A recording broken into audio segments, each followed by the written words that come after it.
এটা ওদিকে না, একটু বডি। হ্যাঁ, কথা বলেন। Audio check, audio check. Narayanganj ক্যাম্পের দায়িত্বপ্রাপ্ত কর্মকর্তা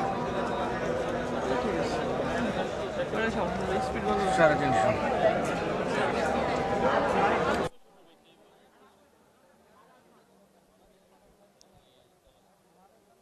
ইতিপূর্বে যে কর্নেল সাইদ তারেক এবং একই সাথে আরিফ হোসেনকে যে আপনার ঠিক আছে না অডিও 7 খুনের হত্যা মামলার শোন অ্যারেস্ট দেখিয়ে যে জামিনের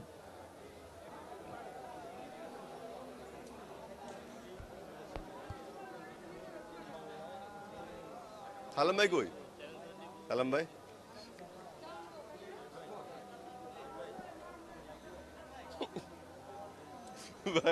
হঠাৎ অফিস বলতে তো লাইভ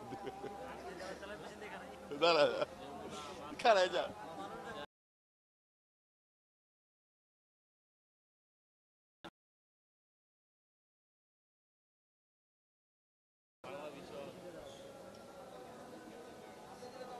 হ্যালো ভাই।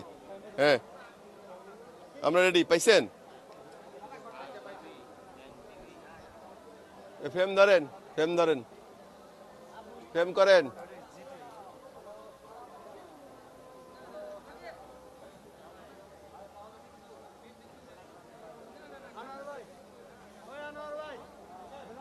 জামান রেডি কিন্তু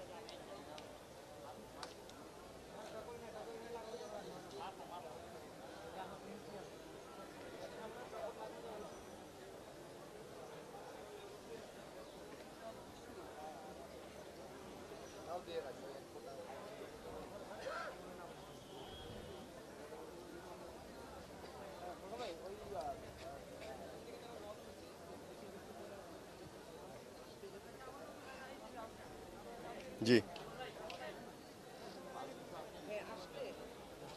ভাই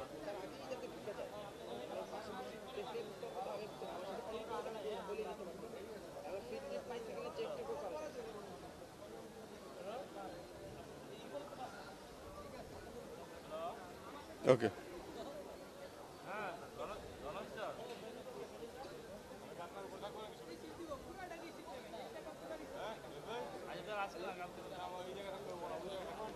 আপনি যেমনটি বলতেছিলেন সেটা হচ্ছে যে র্যাবের যে নারায়ণগঞ্জ ক্যাম্পের দায়িত্বপ্রাপ্ত কর্মকর্তা ছিলেন নৌবাহিনীর বরখাস্ত কর্মকর্তা এম রানা, যিনি লেফটেন্যান্ট কমান্ডার, তাকে কিছুক্ষণের মধ্যেই আসলে নারায়ণগঞ্জের এই সিনিয়র জুডিশিয়াল ম্যাজিস্ট্রেট আদালতে হাজির করা হবে এবং সেই অপেক্ষা এবং সেই প্রস্তুতি মোটামুটি পুলিশের পক্ষ থেকে নেওয়া হয়েছে। এবং আপনি সম্ভবত ক্যামেরায় যে দেখতে পাবেন সেটি হলো যে নিরাপত্তার রক্ষায় অসংখ্য পুলিশ এখানে এরই মধ্যে দায়িত্বে এসে গেছেন।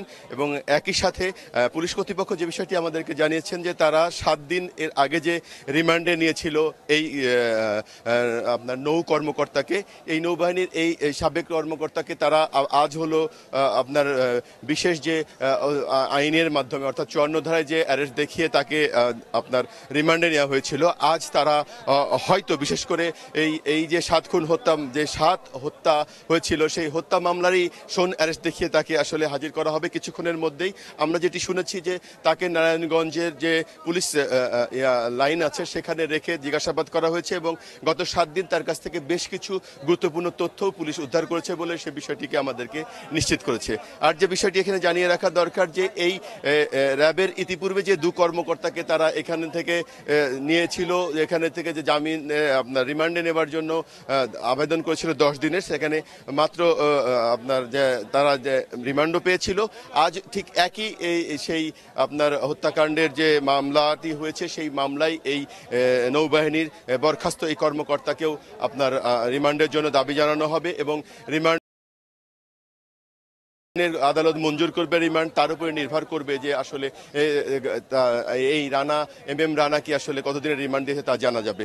আর আরেকটি বিষয় আপনাকে জানিয়ে রাখা দরকার যে সকাল থেকে এখানে বিক্ষুব্ধ জনতা এবং এই হত্যাকাণ্ডে যারা শিকার হয়েছেন সেই সব পরিবারের সদস্যরা এবং আইনজীবীরা মানববন্ধন এবং বিক্ষোভ মিছিলের কর্মসূচিও পালন করেছে।